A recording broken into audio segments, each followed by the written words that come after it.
The displacer beast is one of the most iconic of D&D monsters, and even appeared in Honor Among Thieves looking damn cool. The displacer beast isn't in the 5e SRD, meaning that D&D products not made by Wizards of the Coast can't use them. Ironically, the displacer beast was inspired by Coeurl, an alien hunting cat with tentacles on its shoulders, that appears in A.E. von Vogt's story Black Destroyer in July of 1939. Coeurl tracked down the crew of a spaceship one by one, killing them, until it gets tricked into going into an escape pod where it gets shot into space. So the displacer beast came from the same inspiration as the xenomorphs from Aliens. But let me tell you, displacer beast kittens are still cuter than facehuggers. And now we present to you Thac0 with Advantage. Welcome to Thac0 with Advantage. We're two friends that have been playing D&D a long time. While we both love lots of other RPGs, D&D is the bag of snacks at the back of the shelf that you thought you already ate. Hi, I'm Ange, and I've been gaming for over 35 years. In 2014, I started writing for Gnome Stew, and I've been running the Gnomecast, the Stew's podcast, since 2017. A few years ago, they also made me head gnome, so I guess I'm in charge of the whole damn thing. And I'm Jared, the review gnome at Gnome Stew, and I've been gaming since roughly 1985. In addition to writing reviews at Gnome Stew, I've got my own site, whatdoiknowjr.com, where I write additional reviews and opinion pieces on a variety of RPGs. So after we look at the games we're running in our campaign journal, we'll be talking about how to recap your previous game sessions, and then we'll have some recommendations of D&D related content for you to check out in our downtime research segment. Let me just finish up this campaign journal.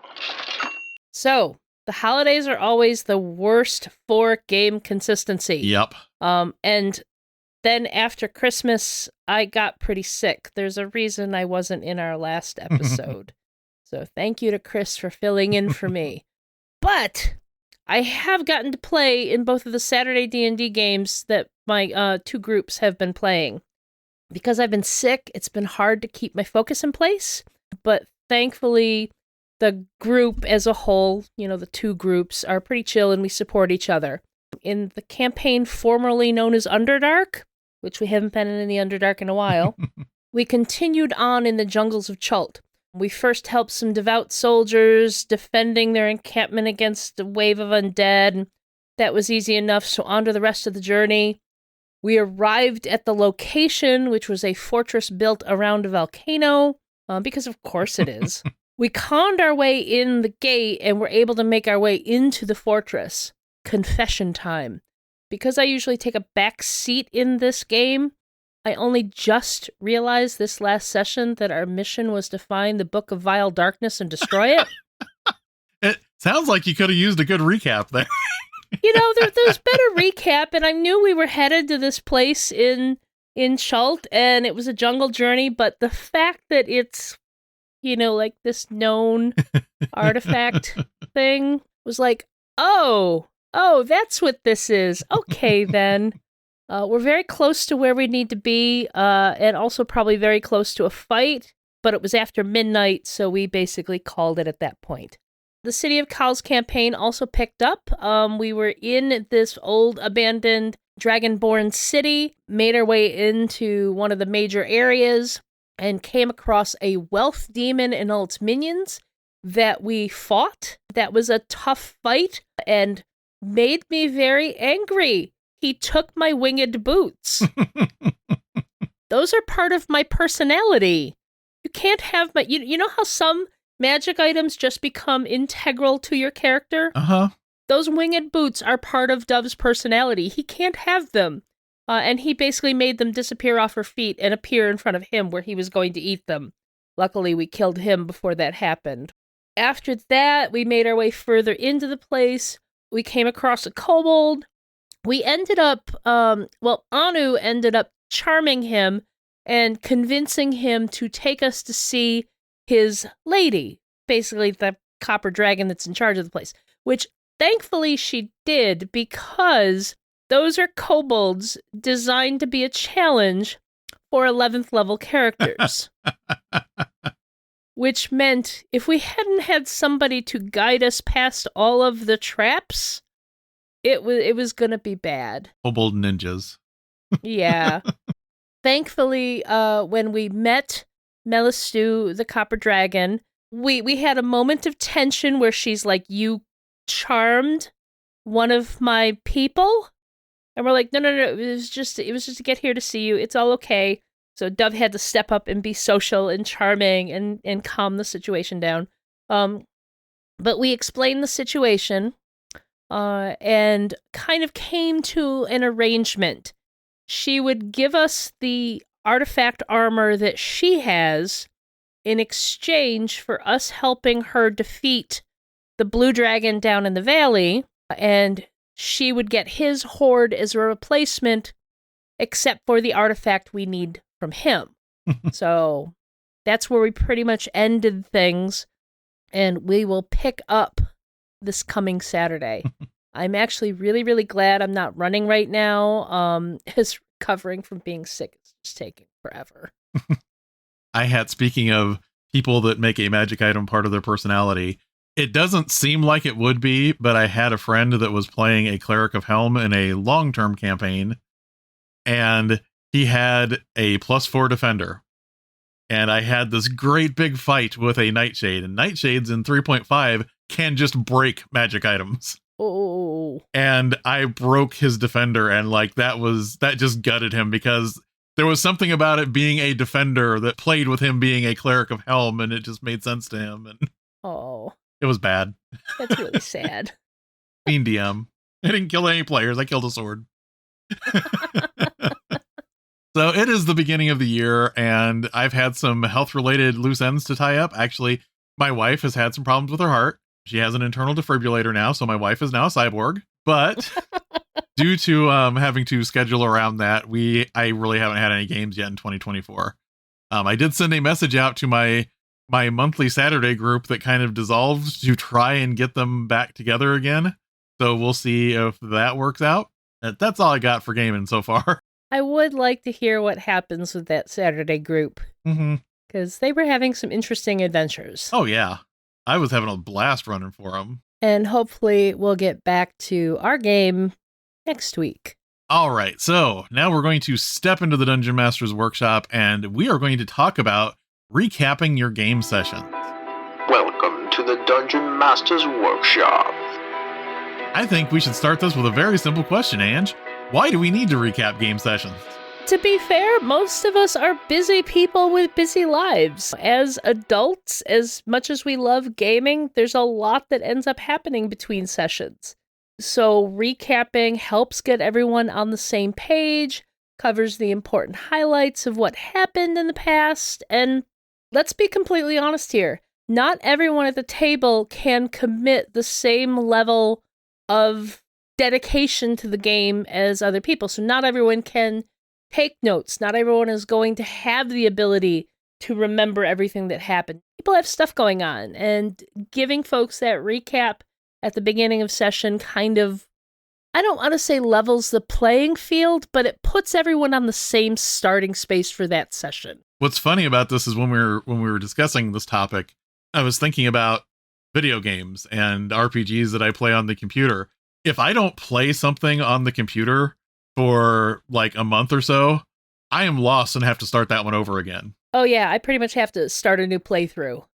So it is interesting how that disconnect, there is a certain amount of time when even though you vaguely remember the thing you were doing, the specifics are just out of your head. It really does help the game keep moving forward, especially if you care about that continuity of story that happens from game to game.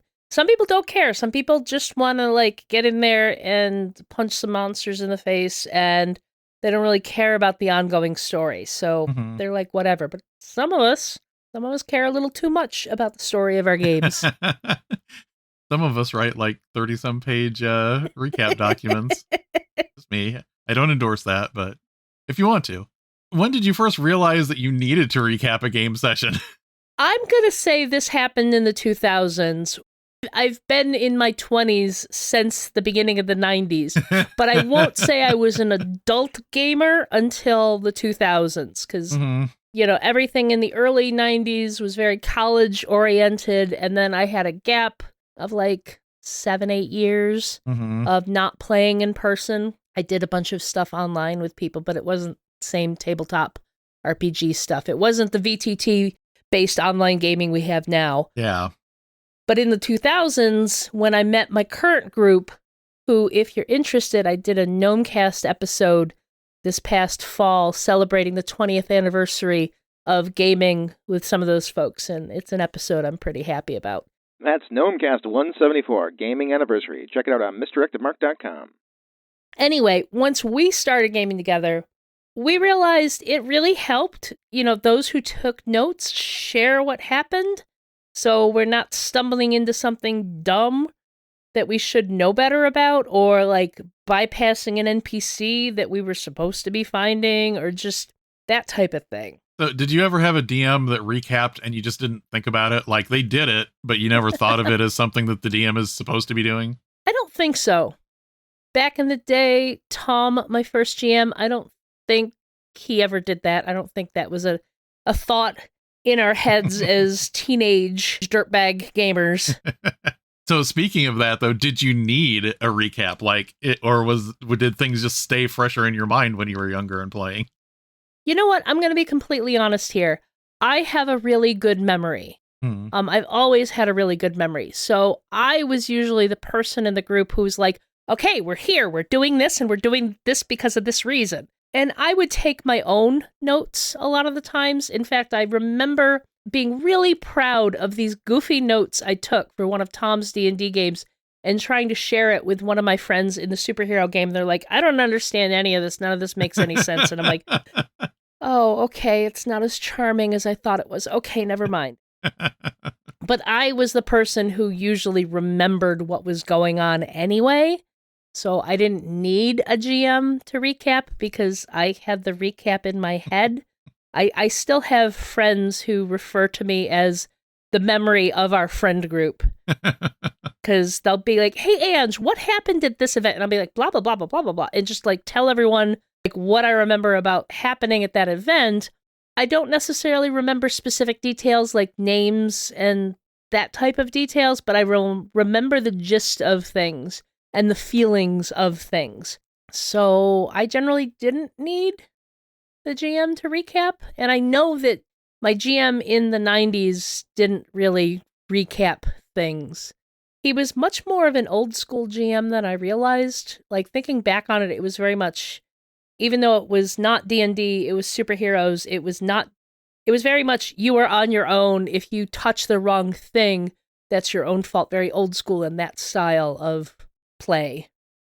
What's interesting to me is I quit gaming like you did, like towards the end of the 90s. I hadn't gamed for a couple of years. I missed the back half of AD&D 2nd edition, and I got back in once 3rd edition came in. I got back in because I watched Lord of the Rings and was like, oh my gosh, I need to play a ranger. And then I jammed again.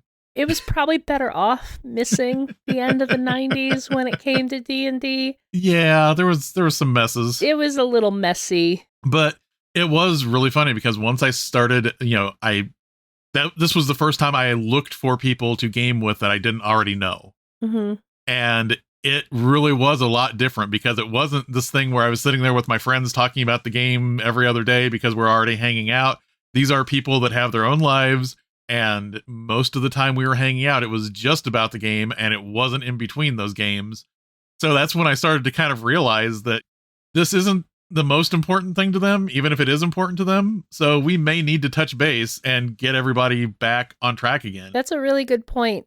The other thing was that now I try and keep intervals a little bit more regular, like 2 weeks between games. Mm-hmm. But at the time, all of us were just kind of scheduling when we could. That led to like, sometimes it was 2 weeks, sometimes it was 3 weeks, sometimes it was a month.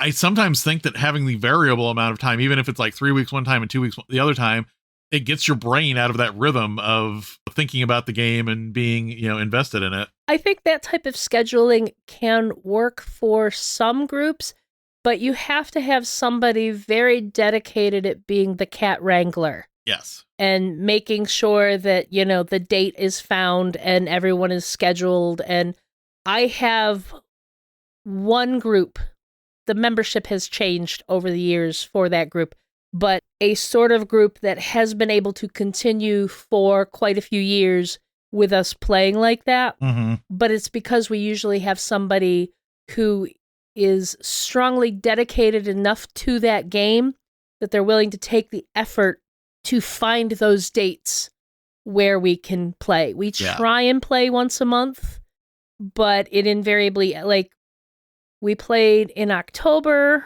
and then we played in November, and then we didn't get to play again until January 5th. Let me tell you, being sick and making myself get to the computer to be able to play, I had my finger on that mute button, so every time I broke into a coughing fit, I wasn't coughing in everyone's ears, although I found out my microphone mutes that pretty well, so... But anyway, we won't get to play again until like the 16th of February because just people have busy lives. So in that group, we also need that regular recap of what happened the last time. Okay, so what kind of information do you want to impart when you are getting ready to play? A lot of times what I will do when I am the GM is I will ask the players if they remember where we parked. It's like, where did we park this game? And find out what they remember about our last session. Because to me, what they know about the game and where we're going is the most important thing to me. I've shared this anecdote before in my Veterans of the Gauntlet campaign. I asked the players, what do you remember about the last session? And they were so excited about these cultists that they fought. And I was like, I just threw those at them to have just a combat encounter. I didn't really intend to do much with these cultists, but I guess they were really important to them. Okay, then. Most of the time, it's where the party is, what their goals were, because that is something I'll ask at the end of a session, is what do you intend to do next? So I have an idea of what to prep. So I will remind them of that so they can actually use what I prepped. Basically, if you are a video game player, it's like looking at your journal and seeing what quests you're on. What do you need to do next for those quests? Yeah. And by the way, I hate journal entries that tell you the last thing you need to do for a quest instead of the next thing you need to do. Yeah, I know I need to go to that castle eventually. Yeah. I honestly, I think the good guidelines, it's like the old journalism thing of who, what, why, where. Yeah. If you are addressing each one of those things, you are probably going to provide useful information to start the game with. One of the things that I think is interesting, though, now that you bring this up and you've been talking about how much that you've done recaps for your groups, is that I, as a GM, can think of a ton of stuff that I want to impart to people and keep track of what's going on. And I have my spreadsheets and all this stuff like that. But as a player, no matter how hard I try, if there is something that is specifically someone's side quest that isn't part of the main quest, those things just fall out of my head. I cannot remember them.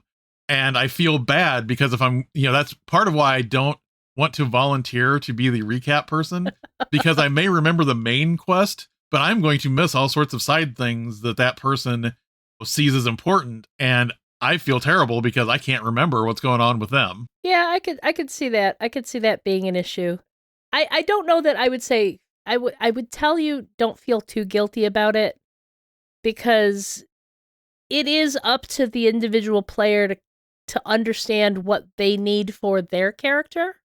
Now, if the whole group is on this side quest, and you're just like, I don't remember what we did last time, it didn't have anything to do with me, well, then that's a little bit of a different problem. Why did we go to Sembia in the first place? I don't know. Yeah. Well, and the thing is, I also want to preface this by saying it's not that I don't remember it as soon as we start doing it either. But for me to recap at the beginning of the session, I do not remember it. Like, as soon as somebody says, like, oh, my family member stole this deed to this land, and I'll be like, yeah, I remember that. But it, like, up front, trying to remember it, I can't do it. It just will not stick in my head. I will say, as a GM, I feel like one of the opportunities that exists in the recap is to set the stage for what you're doing next. You can use that recap to kind of funnel your players in the direction you need them to go.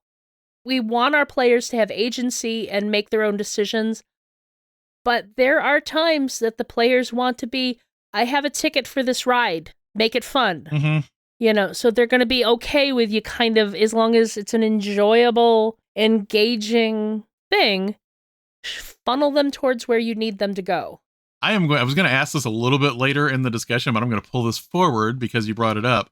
So, like, what else can you do with a recap other than just literally telling people what they're doing in the moment so they can start playing the game? You can advance time. That's true. If you ended the session at a point where the players could have some time to rest and they don't need to rush into the next thing, you could be like, okay, it's been 2 weeks.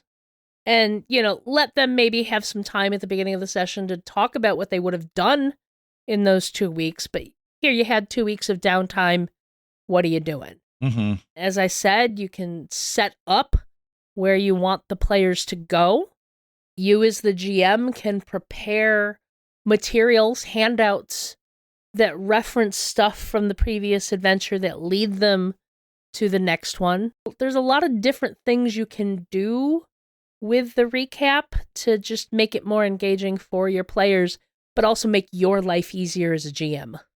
There is something I was going to mention that I like doing in recaps that didn't actually help us as much in one situation where it came up, but if you find treasure at the end of an adventure, I think the recap is a good time to remind people you found this sword, this axe, this suit of armor, 10,000 gold pieces, just so that, people remember, okay, we have some bookkeeping to do. We have to figure out who's, carrying what. Now, the problem with that is if you do that in one session and then nobody touches that treasure for two additional sessions, and then the third session, you try and remember how much treasure you had. Yeah, it really helps to have an accountant in the group. This is not a job I would force upon anybody. It is a job I have willingly taken on for many of my D&D groups as a player. This is a half-formed idea I'm going to throw out there to our virtual Bob to pin this for us. And that is, it's kind of interesting. Original older D&D had like, this is the caller, this is the mapper, this is, I think it would be interesting to revisit the actual roles people have in modern D&D. Because I think there are some table roles that do kind of emerge in groups, and they're not the same ones that used to be there from the start of the game. Well, it also depends on how you're playing. All of my games that have played in Shard, we don't need an accountant. Shard is fantastic about distributing the treasure. You have a party treasure. Any of the monetary treasure, you can just select and hit distribute, and it will evenly distribute it amongst the players and leave the odd bits still in party treasure. Each person can claim which item in the treasure they want. Otherwise, you can just say who's carrying it and all of that and deal with it when you get to town. Yeah, that's another thing I was going to bring up later is how do VTTs, affect recaps? Yeah. If you're playing with a VTT, that is something that is a good tool for helping you recap things. Yeah. We can touch on that when we get to it, because there's some other things I want to say about VTTs. Okay.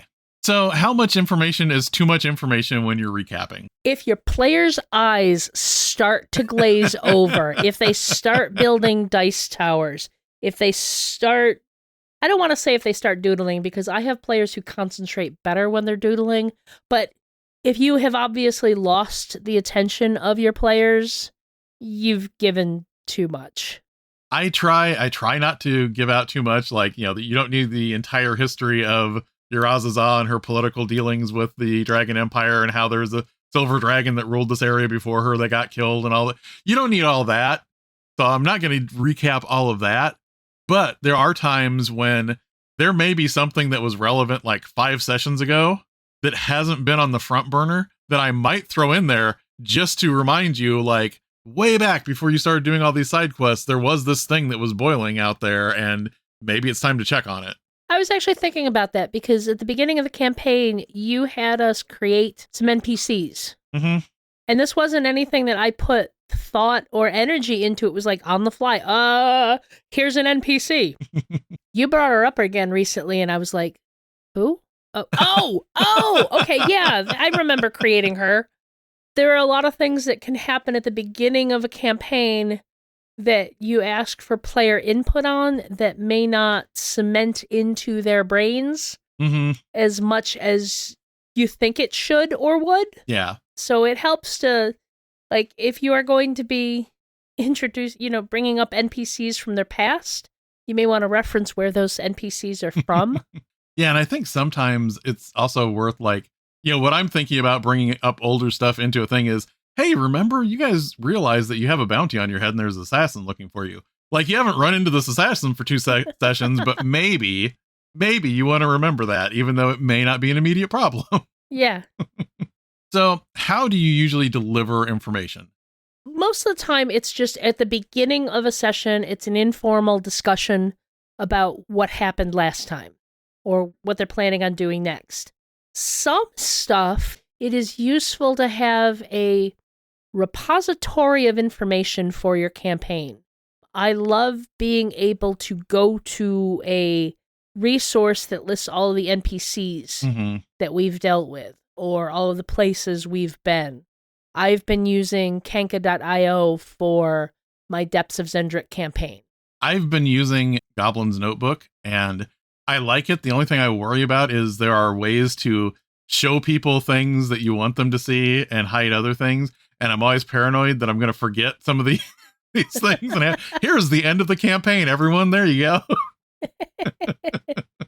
So part of why I wanted to ask this question is just because I'm a huge dork and I was going to bring this up. But this is not D&D, but the very first Monster of the Week game that I ran, I decided that at the beginning of every session, I was going to have a PowerPoint that basically did the recap that they did for Supernatural.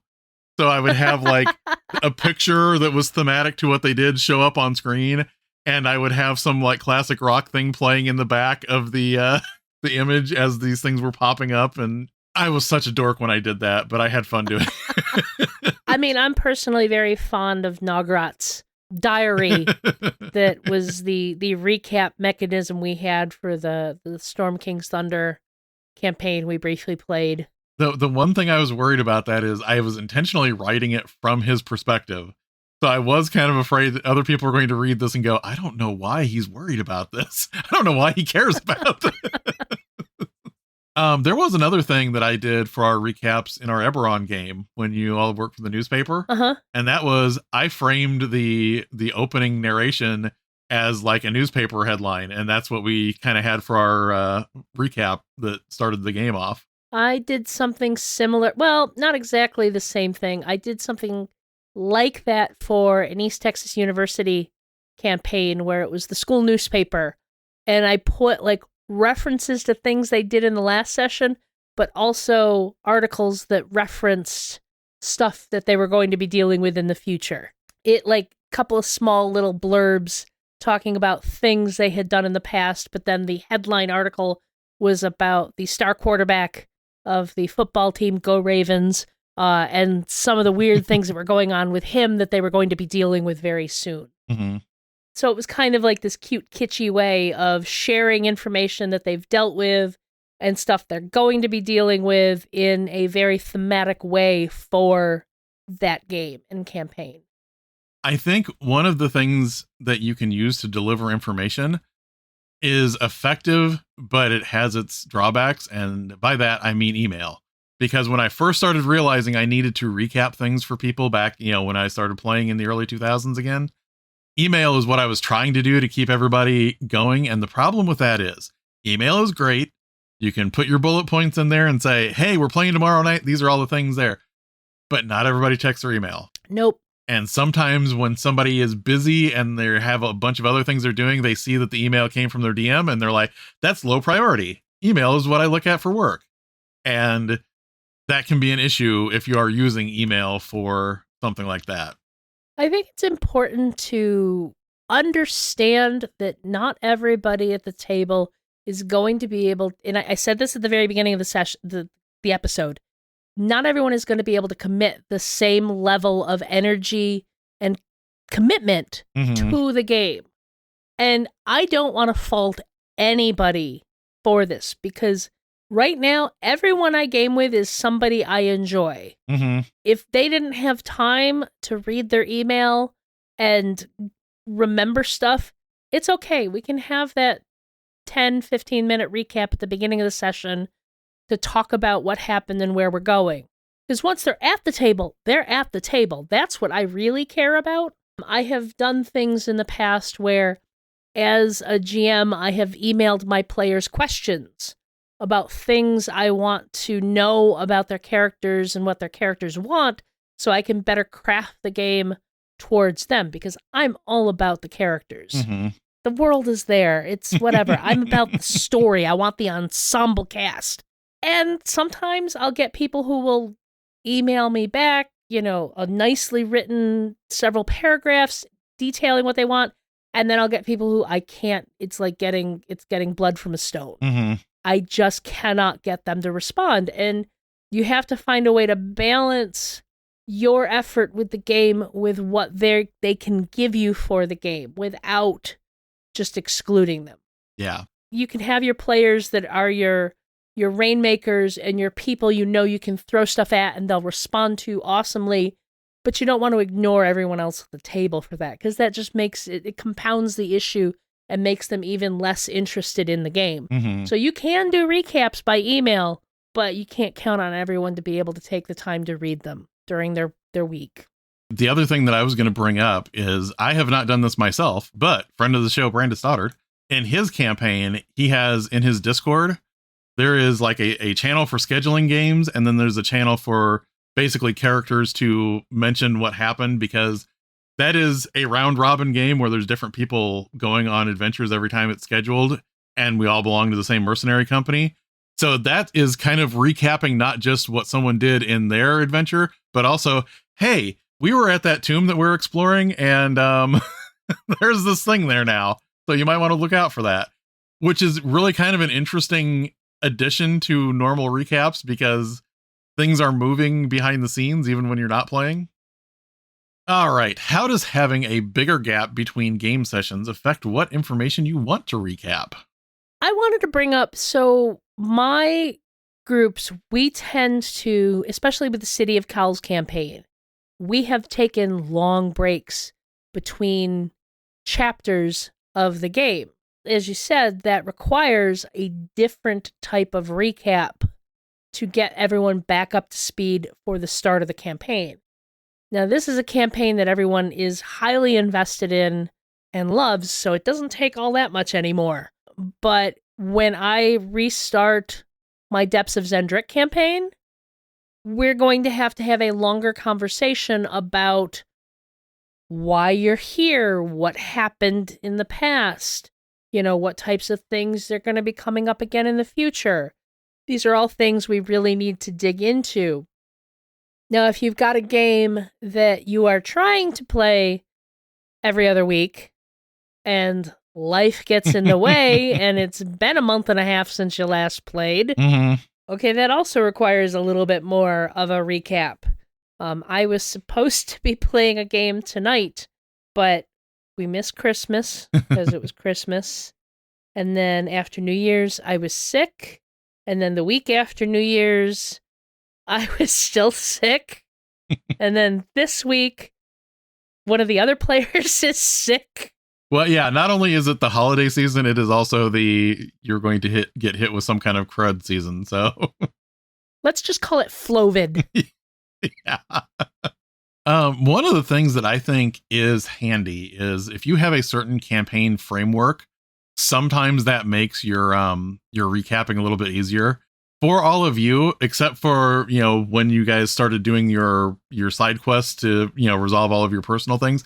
Most of the time, the beginning of the recap is you're doing a job for your Azazel. Yeah. You work for the dragon ruler of this region of the Dragon Empire. So it's not that hard to remember, okay, whatever we're doing because our boss told us to do it. We were told to do this. I mean, yes, sometimes it is important to know some nuance to what you're doing, but it does kind of feel like, having that framework makes it a little easier to jump back in sometimes. And I honestly think we did need a little bit more recapping when we missed a session, when everybody was kind of doing their own personal resolution to things too. Yeah, because as you said, you tend to focus on what is important to your character. If you are recapping as a player, you focus on what is important to your character. So the bits that are important to other people may not make it into your notes as strongly. We touched on this before, but this really got me to thinking about, do you want the responsibility for a recap to be on someone that isn't the GM? I will say I like when the players are the note takers, but I don't want to force anyone to do that. Mm-hmm. Having been in an administrative assistant position and being forced to take minutes in a meeting, that sucks. Yes. You can't participate in the meeting because you're too busy taking notes. So I don't want to force anyone to do that, but I am highly appreciative of the players who do like to take notes. We had you in the Storm King's Thunder game taking your notes as Nograt from his perspective, which was fantastic. We've had the same thing in the City of Cowl's campaign where Modrin has a journal that he keeps his notes in from his perspective, which is pretty fascinating. Other people have taken notes, but it's not anything I would want to force anyone to do. I still feel like no matter how much we say that players, it shouldn't just be up to the GM to manage everybody's fun and do all the jobs in the group, I still feel like recapping is primarily the job of the GMs. Even if you have players taking those notes and doing those things, if nothing else, like if somebody takes some notes and they missed something or they were wrong and it's important, you need to be paying attention to their recap to say, no, that actually wasn't how that worked. I will say that it is very important to ask the group what they remember about what happened last time. Mm-hmm. I love the "so where did we park" type of recap, because it'll give you what stuck out to the players the last time they played, which can be important to you as a GM because it'll mean like, oh, either that was really good or really bad, so I need to figure out whether or not to do that again. Or it gives you the plot points that they're most interested in. Mm-hmm. And when they do get something wrong, it allows me to figure out, okay, they have this plot point backwards. Can I let them leave it that way and just move forward with it as they remember it? Yeah. Did I give them the wrong information? Do I need to correct this?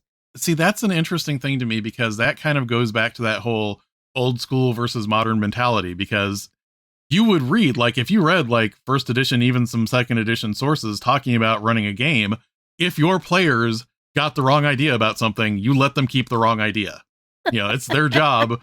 This was their job to figure something out. So if they're walking into their own demise because they got something backwards, that's their problem. Oh, I hate that. I hate that so much. I can't do that to people, especially I think there's another thing is because in that old school mindset, it was the player got it wrong.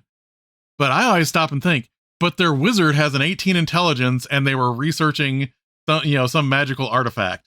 The character did not get it wrong. There's also the issue of perspective and understanding. I use an example of, it was a kind of a modern horror game where the characters were all, basically they were playing a reality TV show, game show to save their souls from the devil. Mm-hmm. The way the game was being played, I kept running into these speed bumps because the GM's idea of the reality of that situation didn't align with my vision of what that situation should be. Mm-hmm. So my understanding of it didn't align with what the GM's understanding of it was, which ended up being it was a fun game, but it was still like, oh, okay, I could never play a campaign like this because my understanding of reality doesn't align with the GM's understanding of reality for this particular situation. Mm-hmm. As somebody who likes true crime, there are times when I play games and the GMs will put a murder mystery in front of us and I'll start asking all of these questions and they are totally unprepared for the fact that my obsessions are gaming and murder. It's also kind of interesting to me because I've seen situations where I cannot visualize what the GM is trying to explain. And then months or years later, I'll watch a movie or a TV show and see where they got the idea from. And I'll be like, oh, I had another situation happen. It was a modern paranormal agency group, kind of like X-Files type of thing, but much more focused on the weird stuff was more known. Mm-hmm. And we had an incident in this location and there was all sorts of, I don't know, ectoplasmic goo all over the place. And I'm like, oh, can we call in a cleanup crew? And the GM's like, you want to call in a cleanup crew? Well, you can do that if you want to. And I'm like, okay, dude, I think we need somebody to come in here and clean up this situation. If that is not what you are thinking, you need to explain it to me because my character is a professional. Yeah. She knows what you're talking about. I don't. From what you were saying, I'm thinking, is he thinking you're going to call like Service Pro instead of like a government agency that takes care of this sort of stuff? No, he thought we were going to call in assassins to take care of all the witnesses. No. Yeah, no, that's not what I'm doing. I just want somebody to come in here and clean up the ectoplasmic goo. Someone that's speaking in Thieves can't, that you're not picking up what they're actually saying there. This needs to go away. This comes down to the assumed competency of the character. Yeah. There are games where you play where you've got peasants picking up a sword for the first time and may not know what they're doing. But most of the time we are playing games where the characters are experienced in the world that they're living in, and they should know more than the player does. So if the player is about to do something that the character would know is stupid, let them know that. Don't let them do something stupid just because you as the GM shouldn't interfere with what the player chooses to do. Yeah. Okay, so let's circle back to VTTs and how you can use them as tools for recapping. What are some of your thoughts on that? So it depends on the VTT, but a lot of them have great ability to be repositories of information. Like I said, those NPC lists that tell you who you've met and who they are, can be fantastic in VTTs. In City of Cowls, which we've been playing in Roll20, but maybe switching to something else because the GM is very pissed at Roll20 right now. We have a great list in the journal with all of the NPCs we've involved in. Shard has a fantastic journal which lets the players take their own notes and share them with everyone else in the group. Mm-hmm. So it is a great way to... It's funny, Shard doesn't have the ability to have like that list of NPCs that the players can continually reference, but there's that journal that players can keep that they can always reference for their own notes, which is pretty fantastic. Yeah, that's what I was going to say. I mean, I'm primarily using Roll20, and yes, it can be a pain in the rear end at times. But you can do things like make handouts, that everybody can see. So they click on that and they see, what's in the handout. This thing that's happened like the last 2 sessions that we played in our game, like we ended on a cliffhanger both times. So everybody is where they're meant to be.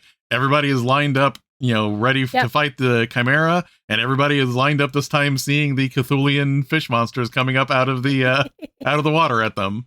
Yeah, you don't have to do the old-fashioned. Not old-fashioned. You still had a smartphone. Take a picture of the mat so you know where everybody is. That's not old-fashioned. That's just in the recent past, Ange. 10 years ago. Oh, goodness.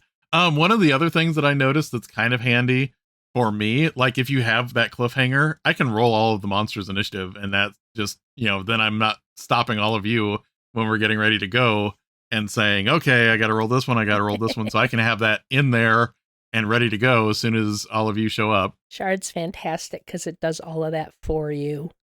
Like you just have the encounter set up, it adds your PCs, they roll their initiative, and everyone's initiative is in there. Telling you, I so wish they could get a license to do the official D&D stuff. I know. That's the hardest thing with it. But you can import characters from D&D Beyond, so from a player's side, it's not as terrible as, it would seem if you don't have access to the core material. It's not that hard to set stuff up. I mean, I did it, and I'm not that astute with that type of stuff. I need to look at that some more because I'm so used to like building monsters in Roll20 now too, because like even if there's not a Roll20 version of something, if I see a monster, I can just open up a monster and plop it into Roll20 and it works the way I want it to because I know what needs to be populated where. Part of the frustration Tristan has been having with Roll20 is he'll do things like he'll set up the monsters and then one will be defeated and he'll delete it to take it off the board, and that deletes all of that type of monster out of the initiative tracker. And I have run into that before. I've run into that and realized like 2 rounds after none of these other characters have been doing anything, and suddenly going, Wait, none of these people have been doing Yeah. anything. Oh, they aren't in the initiative anymore. That's great. Yeah. One of the other things I was going to bring up, though, was something that you had done for our Coriolis game, and that is to have the backdrop with information on it. Like when people first come in there, and it's basically like a landing page that you can summarize information and just have it sitting there for everybody. I learned that from my friend who is running our prequel to our old Tiamat game. We're playing the characters as teenagers. He's an elf, so he's not a teenager, but he's not an adult yet, so you know what I mean. And we're kind of playing how those characters met. And we're using Fate instead of D&D, but it's still a D&D setting. But we have a kind of a landing page that has all of that information on it that we're mostly using. You know, I just realized that if I were an elf or a dwarf, I would be a young adult right now. I'm going to try and remind myself of that. You were an elf, you wouldn't even be an adult yet. Yeah. You wouldn't be considered completely responsible for yourself. Dwarves are a little more, get out there, kid. Yeah, I think 50 is when they actually have to start taking responsibility for stuff when you're a dwarf. I can handle that. Like, yeah, I'm 50 now. Now I'm actually an adult finally. That was actually one of the things we ran into with the prequel game, because I'm playing a Dragonborn, and I had forgotten that Dragonborn, as far as the book is concerned, have shorter lifespans, so are adults by the time they're like 13 or 15, and I'm like, I don't want to play a 10-year-old. That just doesn't seem right. I'm not sure where that comes from, other than that in a lot of Dragonborn lore, they are a created species that dragons made out of someone. Yeah. You know, so that's the only thing I can really think of to where this thing that is part dragon is actually aging and very rapidly. We hand waved it and decided they have a lifespan similar to humans.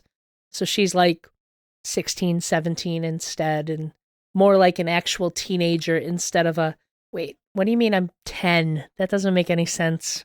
I know, and it's always weird to me because I have seen various species. I know we're going off on a complete tangent here. But every time I see a D&D species that has, like, I don't have a problem with elves being 100 years old and being a first level character. I know there's people that have a problem with that, and I don't. That is not what bothers me. What bothers me is when, like you said, like goblins are supposed to be mature at 8 years old, and it's like, that just feels weird. I can't wrap my brain around that. It feels strange. Mm-hmm. So, bringing this back to our topic, are there any last words you have about recapping? Be kind and be generous with your recapping. You know, you got to understand when you're hitting that too long didn't read level of information, but you still want to be kind and generous with it to give your players enough information that they can play the game confidently and excitedly. Yeah, I agree. The only other thing I would say is if you are using a written medium to recap, try and write things in like bullet points, because if someone sees like 3 important things in a paragraph, one of those things may not sink in. You can write that wall of text for your own edification, but you need to distill it down to bullet points for your players. Yeah, bullet points are your friends and your players' friends. Yeah. No time for rest, you two. Get on with your downtime research.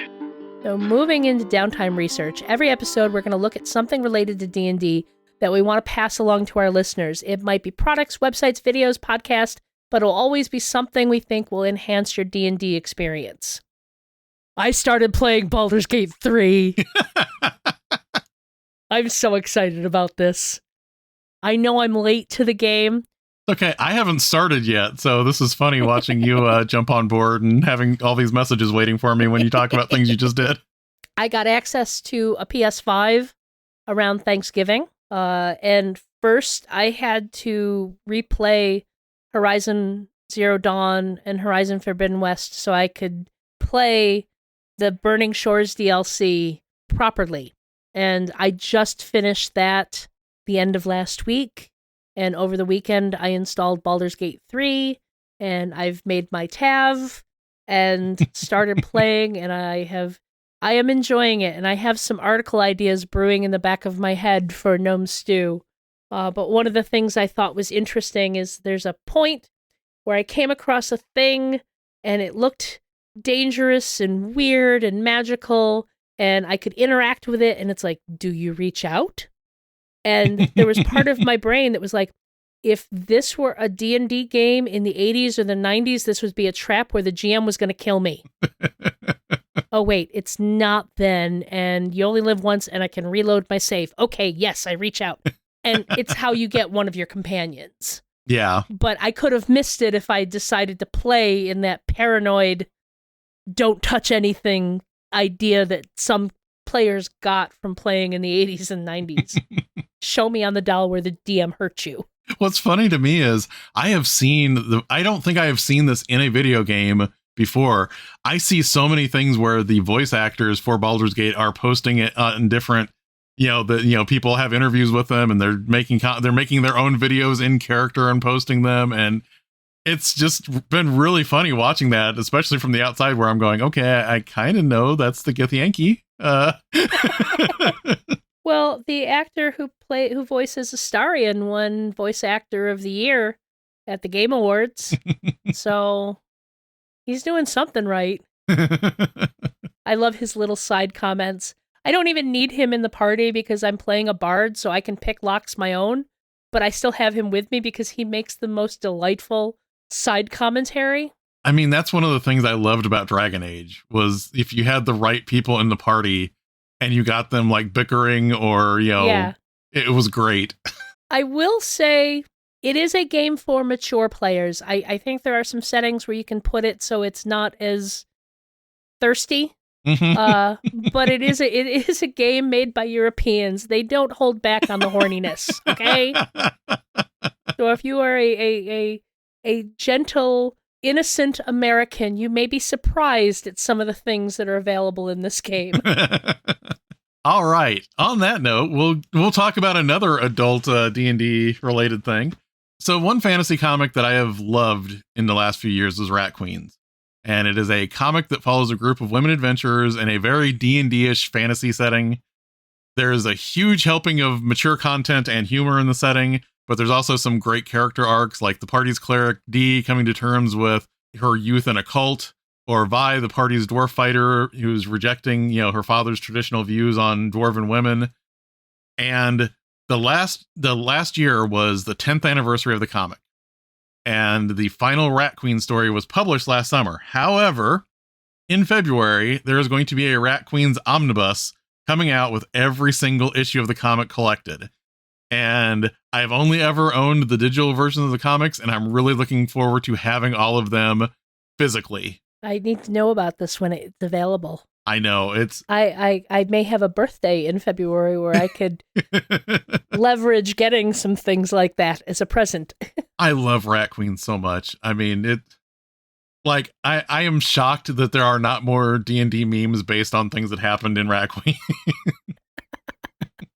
All right, we're happily part of the Misdirected Mark production network, so we wanted to give a shout out to another MMP show. If you're enjoying our show, also consider checking out Misdirected Mark Plays. Phil, Chris, Bob, and Jerry play and discuss a campaign they've created and are playing. Now, instead of just hearing them talk about the theory of gaming and game mastering, you can actually hear what they do at the table. It's come full circle in their exploratory play series, MM Plays. And Ange only gave it 2 M's, which is more than I did last time I tried to read that. So. Plays. All right, we've used up all of our resources, so I think it's time for a long rest. I hope this adventure was rewarding for you. We hope you'll go exploring with us when we start our next adventure.